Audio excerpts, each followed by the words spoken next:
Bueno, pues seguimos. ¿Se me escucha bien? Sí.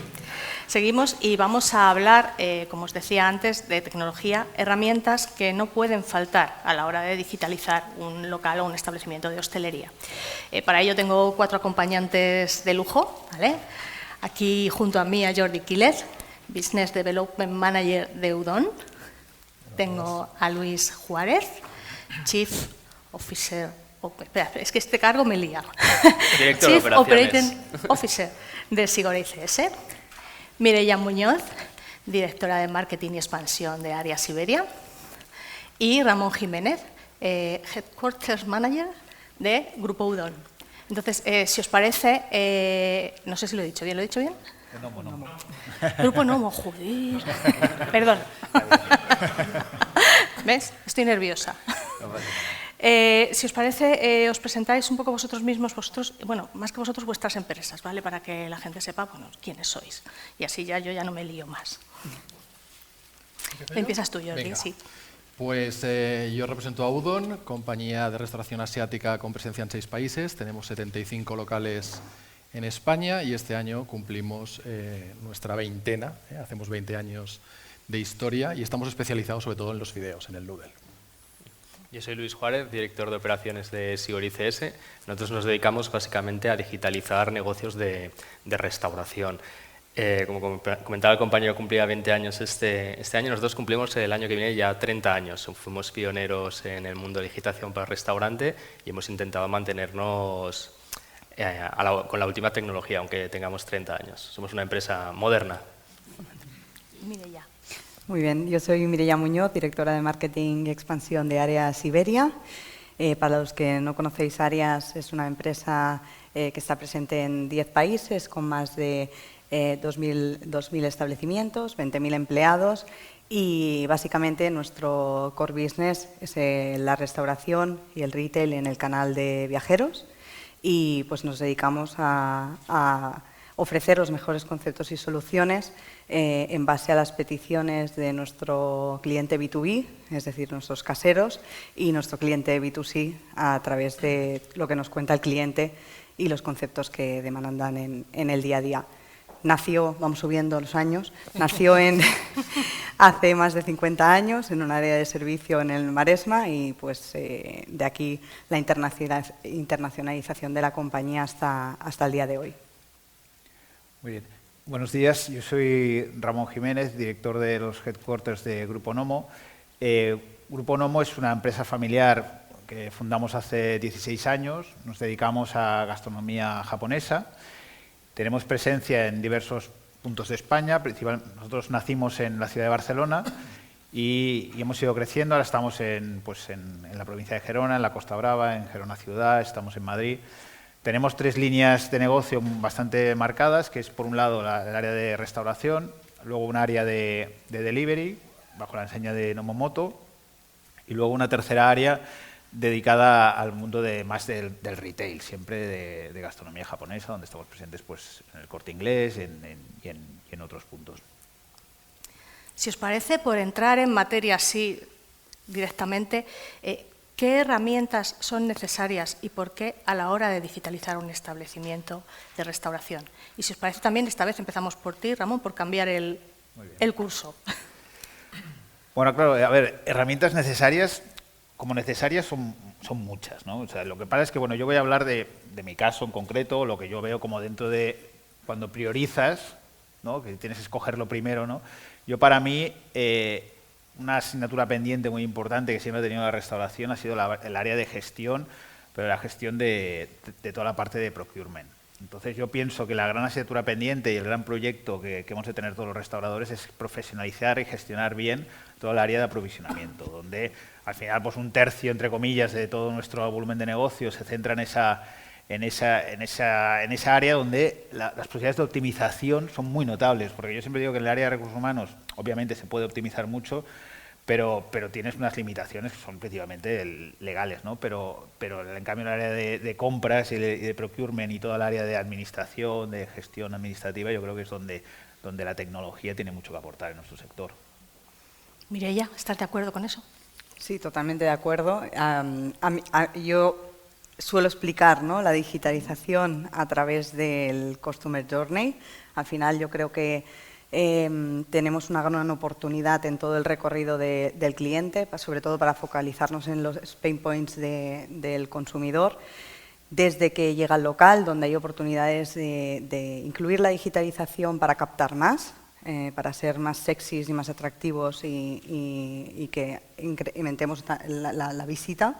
Luego, una vez dentro del establecimiento, facilitar sobre todo ese pain point que son las colas, por ejemplo. Hay sistemas y herramientas digitales que ayudan mucho a agilizar este punto, como Smart Kiosk, que son todo un éxito en muchos de los conceptos, desde QRs para agilizar los pagos, desde Click and Collect, desde menú boards digitales para facilitar la decisión al cliente e incluso incorporando inteligencia artificial para ya incluso adaptarse al momento de consumo, a las condiciones meteorológicas, al tipo de cliente.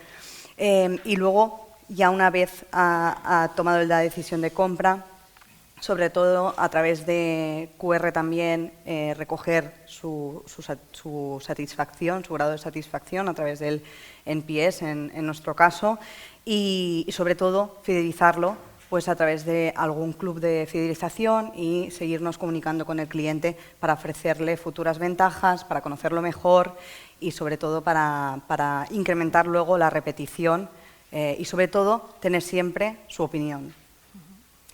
Luis, ¿tu opinión es un poco distinta a lo mejor al ser proveedor de software? No, estoy 100% de acuerdo con lo que han comentado mis dos compañeros. Al final nosotros desde el lado de la herramienta, o sea, empresa tecnológica que ofrecemos este tipo de soluciones a los clientes, a nuestros posibles clientes, estoy de acuerdo 100% con lo que han comentado. Por un lado es ofrecer herramientas para todo lo que sería el circuito de aprovisionamiento, que seamos lo más operativos, que podamos recortar ineficiencias para poder bajar esos puntos de consumo y tener ahí más beneficio al final, que es lo que buscamos todos en la empresa. Y luego también el lado del front office, ser más ágiles a la hora de vender, poder llegar a más público con diferentes herramientas, sean kioscos, códigos QR. Pero nosotros lo que tenemos que intentar siempre es poder ofrecer a los clientes estas soluciones que demanda el mercado, para al final siempre los clientes suelen pedir las mismas soluciones o las mismas novedades y tenemos que ser capaces de ofrecérselas, estar al día a día y que ellos tengan la posibilidad de optimizar todo ese tipo de procesos, sean de cara interna, hacia dentro de la empresa, back office, o a nivel de front office, de cara a venta al público. Yo creo que Mireia ha explicado muy bien todo el recorrido del cliente. Nosotros estamos 100% de acuerdo con lo que dice Mireia y de hecho compartimos locales con áreas y el procedimiento es ese. Para nosotros es muy importante toda la experiencia del cliente y luego evidentemente nuestro back office que tiene que estar digitalizado en todos los sentidos, control de stocks, control de personal y demás. Si empezamos a digitalizar, ¿cómo empezamos? ¿Primero el front o luego el back? En nuestro caso empezamos por el back. Para nosotros es más importante la operación inicial, tenerla controlada, ¿no? Lo que hablaba de los stocks, tema de personal, tema de compras. De hecho, introducimos una plataforma de compras propia y luego evidentemente nos hemos ido al front porque al final es lo más fácil, ¿no? Pero en nuestro caso empezamos por detrás, por el back. Mireia, Ramón, ¿estáis de acuerdo? ¿Primero el back? Bueno, yo sí, totalmente de acuerdo. De hecho, yo siempre digo que para mí el back es como el motor, ¿no? Es decir, pues un Ferrari sin su motor, pues puede ser muy bonito por fuera, pero no, yo creo que no cumple la función. Yo creo que hay que empezar siempre por los cimientos, que es el back, sin duda. Sí, es decir, no están reñidos entre ellos, es decir, los tiempos no pueden estar alejados entre sí, pero sí que es verdad que tenemos que tener el back muy digitalizado y automatizado para tomar decisiones lo más ágiles posible, el dato en real time y sobre todo tomar las decisiones para que sea un modelo muy ágil, ¿no? Pero no está reñido que a la vez hay prioridades y hay palancas de digitalización que son claves para tener al cliente, que hay que activarlas a la vez, porque si no, ¿dónde está el cliente, no? Entonces, para mí no está reñido actuar en back, es un must, pero a la vez tienes que actuar en el front con pequeñas medidas con alto impacto.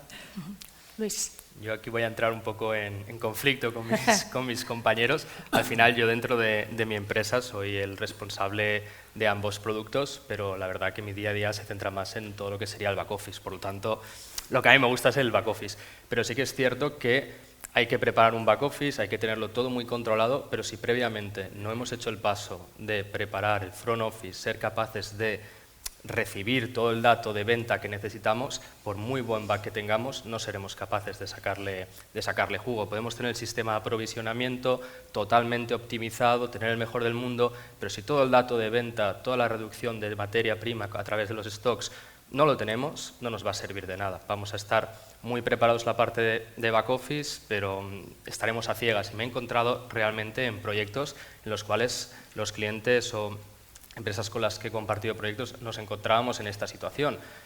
Estábamos a ciegas, no teníamos datos de ventas, de rebaja de materia prima. Entonces, lo que comentabas, por ejemplo, tienen que ir de la mano, sí, pero no tenemos que olvidar el front office para tener un back bonito. Al final es un front office que nos solvente la operativa, que nos ofrezca la información que necesitamos y que los usuarios finales, los camareros y cocineros, que también a veces nos olvidamos de los cocineros, pantallas de cocina, digitalización de las cocinas, sean capaces de operar tranquilos en su día a día. Con esa información, entonces es cuando realmente al Ferrari ya le hemos puesto gasolina. Entonces, creo que la parte más importante de una empresa sí que es cierto que es el back office, es básicamente el core de la operativa, pero necesitamos tener muy bien solventada también la parte del front office. Muchas veces, cuando se habla de digitalizar, muchos empresarios, muchos restaurantes se lo pueden plantear como desde el punto de vista que es una inversión y muchas veces es una inversión costosa. ¿Cómo argumentaríais a este tipo de persona que empieza que digitalizar es aumentar la rentabilidad del local? Si tuvierais que argumentar este tema, ¿cómo lo argumentaríais? Si empezamos por ti, Jordi, por ejemplo. Sí, a ver, nosotros, aunque sabemos que es un coste inicial alto, al final es optimizar costes, y optimizar costes al final, a la larga, supone un ahorro.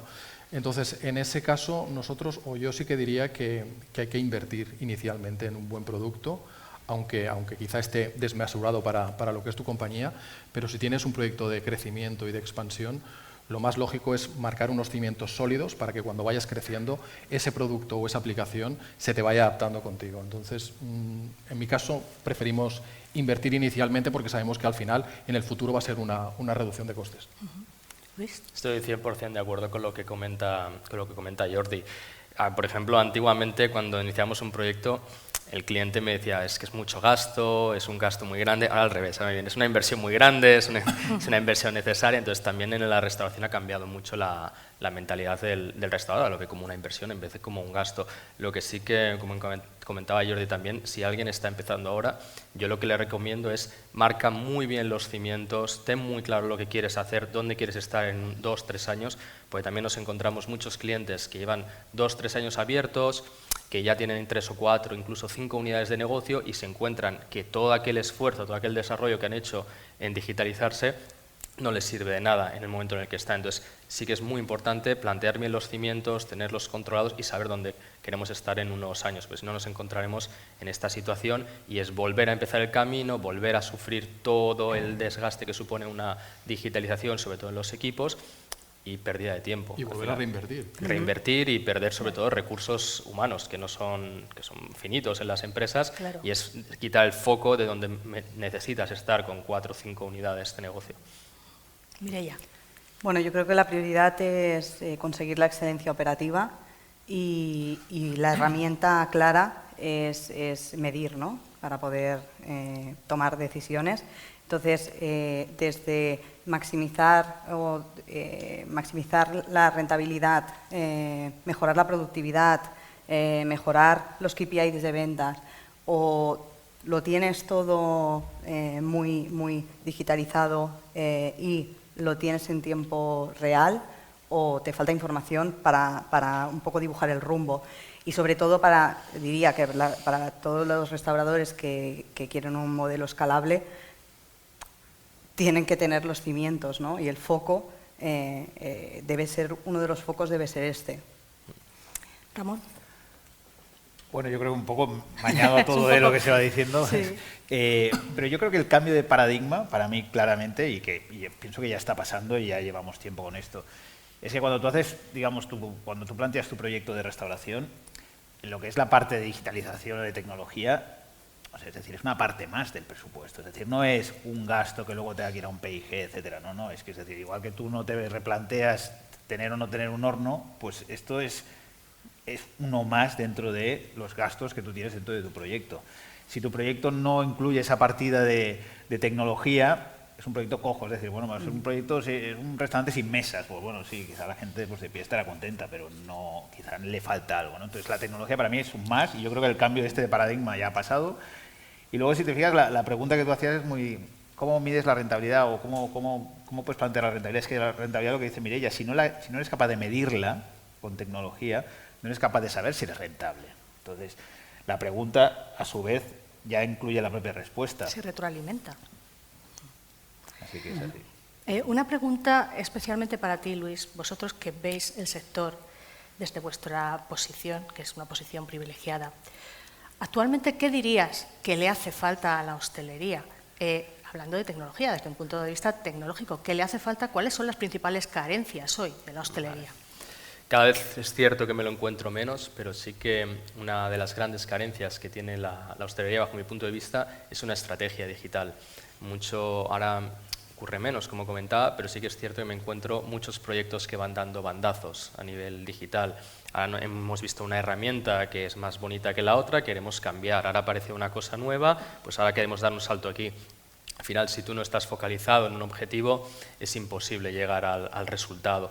Y me he encontrado muchísimos proyectos que van dando bandazos, también porque las empresas de restauración no tenían personal técnico incorporado, siempre era una parte externalizada al 100%, entonces al final las personas que tenían que tomar las decisiones no tenían la información a nivel interno, siempre se basaba en consultores externos, en empresas externas, y ahora sí que es cierto que cada vez nos encontramos más personal técnico, en diferentes áreas de informática, otros más a nivel digitalizador, pero ya nos encontramos ese perfil dentro de empresas. Entonces ya nosotros vamos directamente a hablar con estas posiciones dentro de las empresas y es mucho más fácil mantener una estrategia estable en el tiempo y al final acabar consiguiendo resultados. Pues si no, es imposible si cada 3 meses cambiamos el foco o no hemos cerrado un proyecto y iniciamos otro, al final se nos convierte la mesa como sería algo tradicional, llena de papeles. Claro. Llena de papeles y al final no tenemos nada de información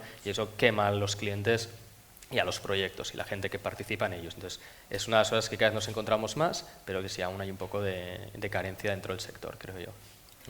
Podríamos decir, y esto es una pregunta divertida o complicada, según nos la planteemos, también para todos, podríamos decir que este tema, ¿no? Dar bandazos, ser inestable, es una de las cosas que nunca hay que hacer a la hora de digitalizar un proyecto.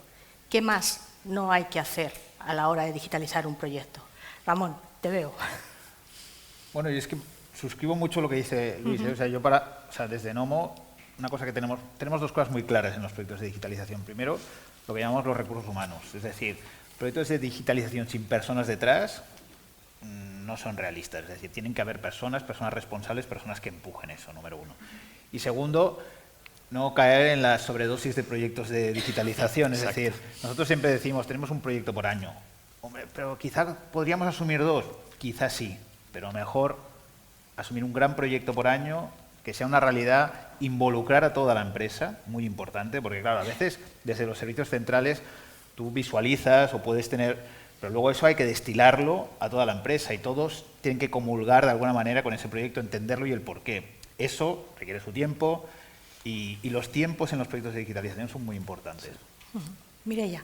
Sí, para mí hay 2 cosas importantes. Uno, y muy de acuerdo con lo que dice, materializarlo, porque muchas veces nos venimos arriba y al final es, oye, ¿qué proyecto puedo materializar? Y focalizar los recursos ahí, porque los recursos no son infinitos.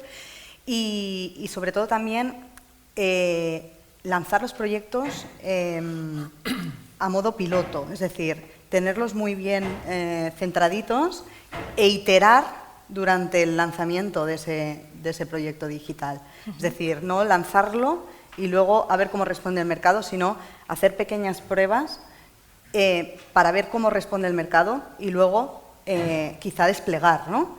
Pero no aventurarnos a hacer, ¿no?, el gran proyecto sin tener en cuenta el cliente, la operativa y todas las áreas de la empresa que tienen influencia en el mismo, ¿no?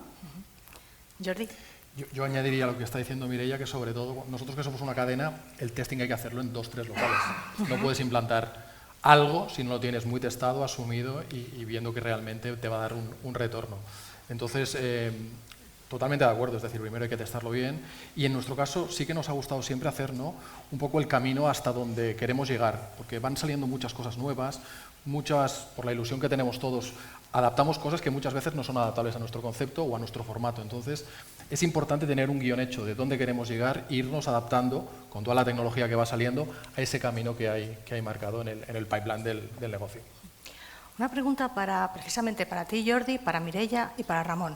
No sé si podéis contarnos un caso en vuestras empresas de éxito de digitalización y un caso que no haya sido tan exitoso y qué enseñanzas podemos sacar de estas dos cosas.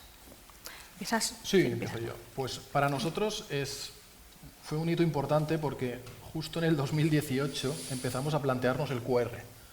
Entonces, cuando llegó la pandemia, nosotros teníamos todo el sistema totalmente implantado y para nosotros fue, dentro de lo malo, fue una gran suerte no tener que arrancarlo, es decir, estaba todo preparado. Entonces, ahí sí que tuvimos, creo yo, un gran logro, ¿no? Hemos tenido otros, pero vamos a ir a lo malo, ¿no? A lo malo no, a lo que quizá menos no nos... bueno, a lo menos bueno, bueno. correcto. Malo no, menos bueno. Nosotros como compañía siempre hemos sido muy trekkies, nos ha gustado mucho la tecnología y quizá hemos intentado implantar cosas cuando no era el momento.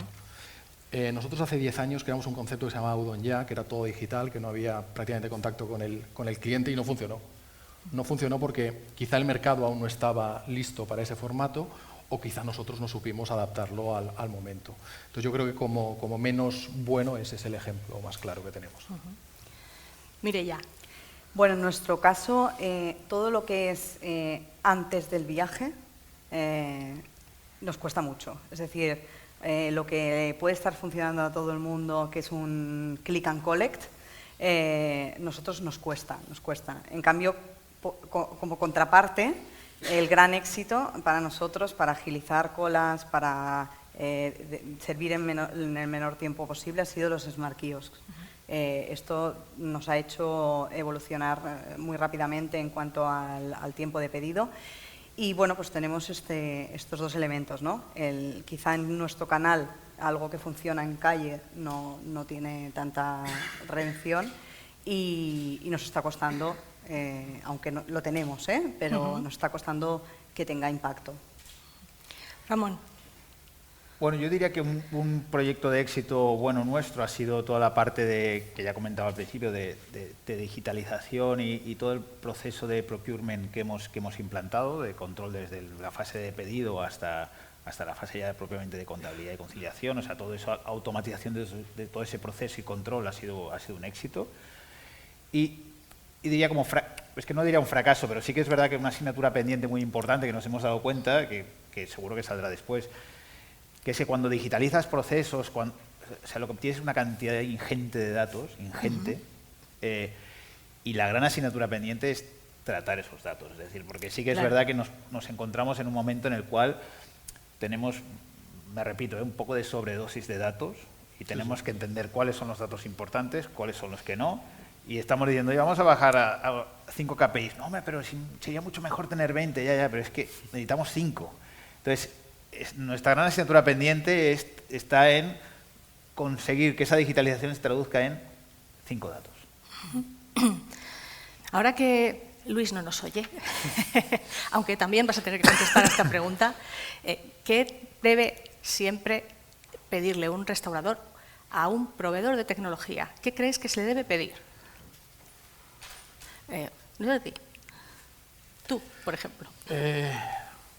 Buena pregunta. Sobre todo es que no intente aplicar algo genérico a nuestro formato. Es decir, a nosotros nos llega mucha información, nos contactan muchas empresas y todas, evidentemente, su producto es el mejor, pero muchas veces falta aterrizarlo y ver si realmente es tu producto. Entonces, en ese caso, nosotros no nos apresuramos, y es una recomendación que yo doy, ¿no? que sobre todo tienes que analizar muy bien qué producto encaja en tu negocio. Y a partir de ahí, pues realmente ese producto tiene que ser adaptable, porque si no es adaptable no va a funcionar. Cada negocio, aunque sea de restauración, tiene sus particularidades, tiene sus procesos y la virtud del sistema tiene que ser esa adaptación. Vamos a contestar primero Mireia y Ramón y luego hablas tú. Mireia. Yo creo que uno es el conocimiento del negocio para proponer soluciones realistas.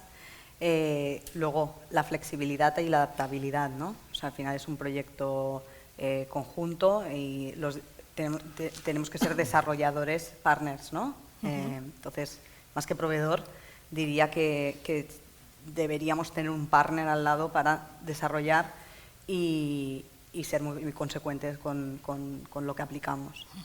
Ramón. Bueno, yo lo que diría es que no hay que poner patas arriba a la empresa, es decir, que esto es muy importante. Hay que entender que dentro de las empresas hay personas, detrás de las empresas hay personas, detrás de los proyectos hay personas, entonces una tendencia puede ser el poner patas arriba a todo, es decir, una luz, digamos, de soluciones, pero luego esas soluciones hay que implementarlas, tienen que haber personas detrás que las pongan en marcha. Luego, entonces yo diría calendarizar bien las cosas, tener tranquilidad, ir sosegados, no hace falta conseguir el objetivo final en un corto plazo de tiempo, sino conseguirlo. Luis, ¿qué os deben pedir? Pues básicamente lo que han dicho los tres compañeros. Una cosa muy importante, y yo siempre intento explicarlo, es que nosotros seamos capaces de adaptar la herramienta a las necesidades reales de nuestros clientes. No nosotros decir, no, pero esto está muy bien, esto lo hacemos así. No, al final el cliente tiene su necesidad, tiene sus procedimientos y tú tienes que ser capaz de digitalizarlo. Entonces nosotros huimos de las herramientas monolíticas y lo que intentamos es diseñar soluciones para los problemas concretos de los clientes. Otra cosa que ha comentado Mireia, creo que es también muy importante, que a veces me pasa más de la cuenta, no es una relación de proveedor-cliente al uso tradicional, como podría ser con un proveedor que te da materia prima. Al final has de generar sinergias de partners. Al final tú necesitas al cliente final y el cliente final te necesita a ti. Entonces a veces me pasa que empatizo demasiado con proyectos finales y los sientes como tuyos los problemas de las empresas, y entonces también es bueno porque intentas darle soluciones y bien, no te olvidas del problema. A vosotros hoy, ¿qué es lo que más os pide? ¿Qué es lo que más os pide la hostelería? Vale, lo que más nos piden es un tema muy genérico que se ha puesto muy de moda y es el de la inteligencia artificial. Vale.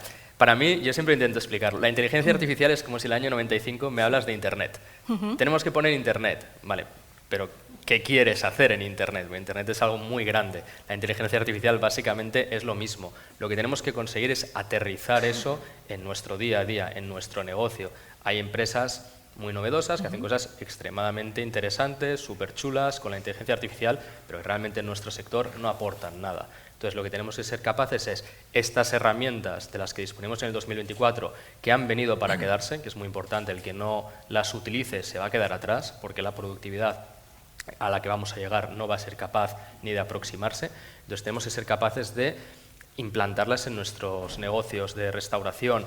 Una cosa en la que estamos nosotros invirtiendo mucho es en todo el proceso de aprovisionamiento, digitalizar. Todos aquellos procesos de picar datos a mano los estamos eliminando. Estamos intentando, ya llevamos en un proyecto casi un año, que es digitalizar todo el proceso de albaranes. Simplemente con una foto ser capaces de introducir esos datos. Eso ya existe, no es ninguna novedad. Los OCRs llevan más de 20 años existiendo, pero eran herramientas que había mucha gente detrás. Nosotros ya teníamos vinculación con empresas que ofrecían OCRs y que nos servían los datos. ¿Qué ocurría?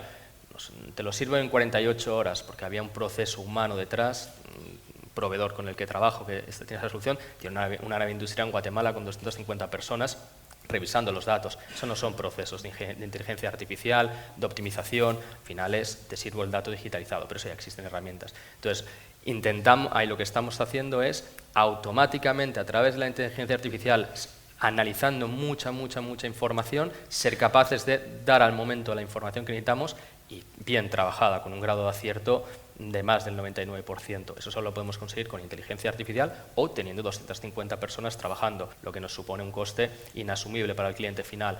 Otra cosa en la que estamos trabajando mucho a través de inteligencia artificial que nos piden los clientes es herramientas proyectivas, saber cuánto voy a necesitar comprar, cuánto voy a vender para que pueda hacer los procesos de aprovisionamiento correctamente y ser lo más operativo posible. Lo mismo, ya existían fórmulas matemáticas, ya existían herramientas que lo hacían, pero con un sobreesfuerzo y un grado de acierto bajo. Ahora con la inteligencia artificial somos capaces de estar muy aproximados a lo que va a ocurrir en la realidad. Y yo que me gusta, doy clases en un par de másters y estoy haciendo mucho hincapié en estas herramientas, somos capaces de llegar a muy altos grados de acierto. Al final los negocios, que la gente diga que no, yo me he encontrado clientes finales y dicen, no, mi negocio un día nunca es igual al otro. Al final miras las gráficas, comparando contra años, contra meses, somos iguales, los humanos somos un animal de costumbres. Pues al final los negocios es absolutamente igual. Las gráficas con la desviación acumulada hacia arriba o hacia abajo se comportan exactamente igual durante los años, durante los meses. Entonces tenemos que ser capaces de aterrizar esta tecnología en el sector y ofrecer las soluciones al cliente final sin caer en la tentación de ha venido una herramienta muy chula, una herramienta nueva que hace esto, que hace lo otro. Sí, pero vamos a bajarlo a la realidad de nuestros negocios, no nos volvamos locos con la inteligencia artificial. Un punto que no hemos tocado, Ramón, Mireia, Jordi, es el de la digitalización o herramientas de digitalización que afectan a los recursos humanos. ¿Qué estáis haciendo vosotros en vuestras empresas ahora mismo en este tema? Empezamos por ti, Ramón.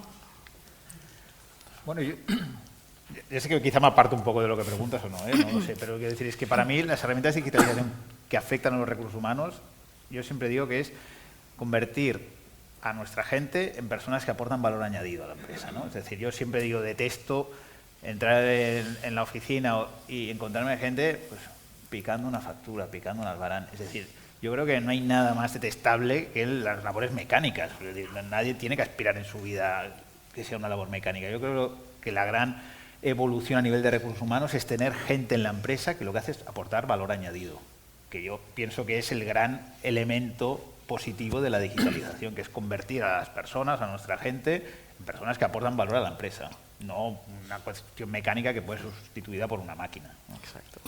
En ese punto, perdona, ¿entran también en juego programas de fidelización de público interno? Sí. Correcto, sí, sí. Es que al final todo tiene que ver, ¿no? Es decir, ¿cómo motivas tú a tu gente, ¿no? Motivas a tu gente ofreciéndole herramientas para que se sientan de alguna manera, no sé si es la palabra realizados, pero que se sientan que realmente aportan un valor a la empresa, ¿no? Porque al final el pensar que eres una herramienta sustituible, decir, no, es que el que pica facturas pues Paco, Pepe o Luisa, no. Es decir, realmente que una persona se pueda desarrollar personalmente aportando un valor con su inteligencia.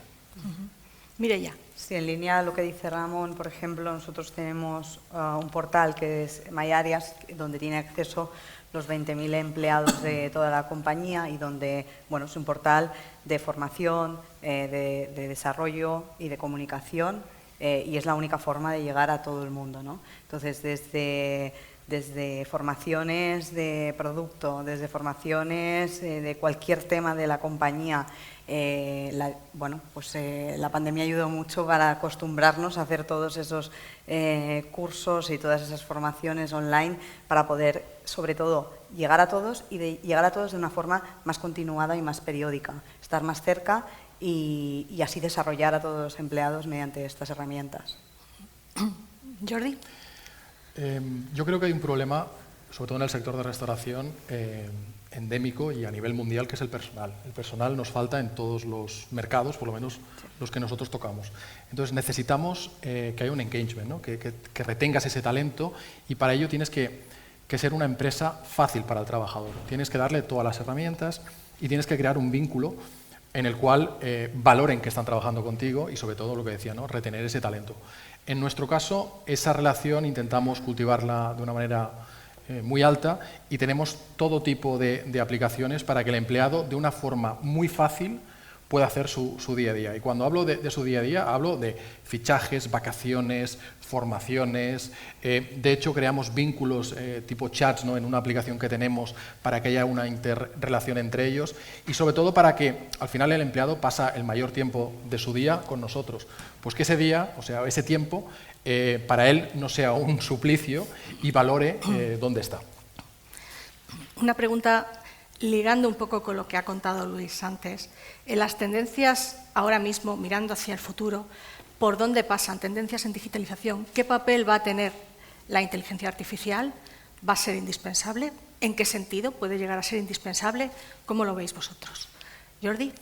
Yo creo que a la larga es como todo, ¿no? Hablaba mi compañero que empezó Internet en el año 90 y tal, pues al final la inteligencia artificial ha venido para quedarse. Está en un proceso inicial y evidentemente va a desarrollarse. Lo vamos a tener que asumir y el que no quiera se va a quedar fuera. Para nosotros vemos más esa inteligencia artificial sobre todo para dar un servicio mucho más al cliente, ¿no?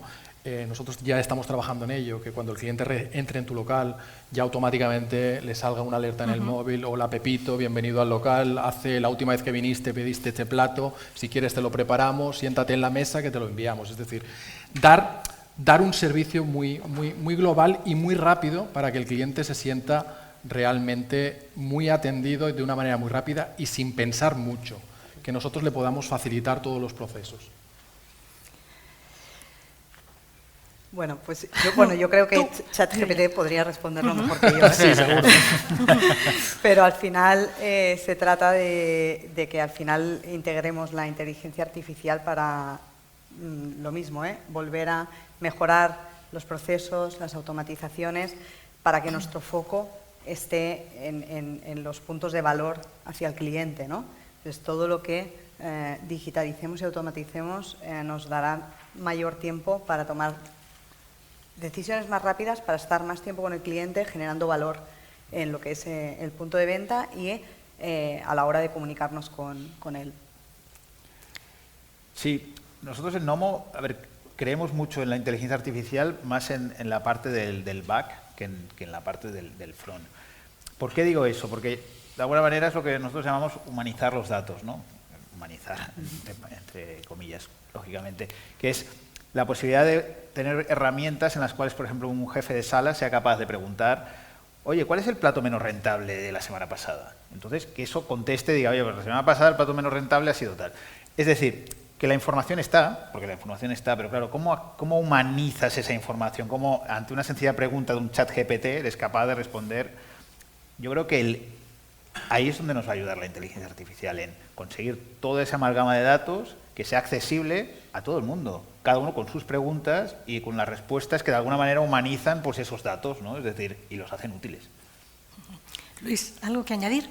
100% de acuerdo con todo lo que han dicho. Básicamente es aterrizar la inteligencia artificial a nuestras necesidades, a las necesidades de nuestro sector. Eso tardaremos un tiempo en ser capaces de convertirlo en una realidad, pero ya estamos trabajando en ellos, creo que todos. Sí, pero la tecnología suele ir rápido. O sea, cuando decimos cada vez más. Cada vez más. Es un poco en contrario con lo que comentábamos antes, que hay que pensar las cosas, madurarlas.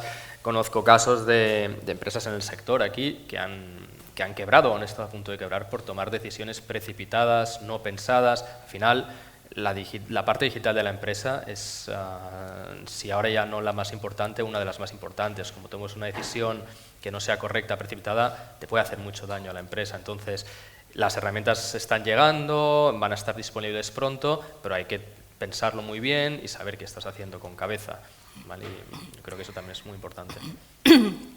Pues chicos, por mi parte esto sería todo. Muchas gracias a todos, creo que ha sido una charla muy interesante. Muchas gracias por asistir. Gracias a vosotros.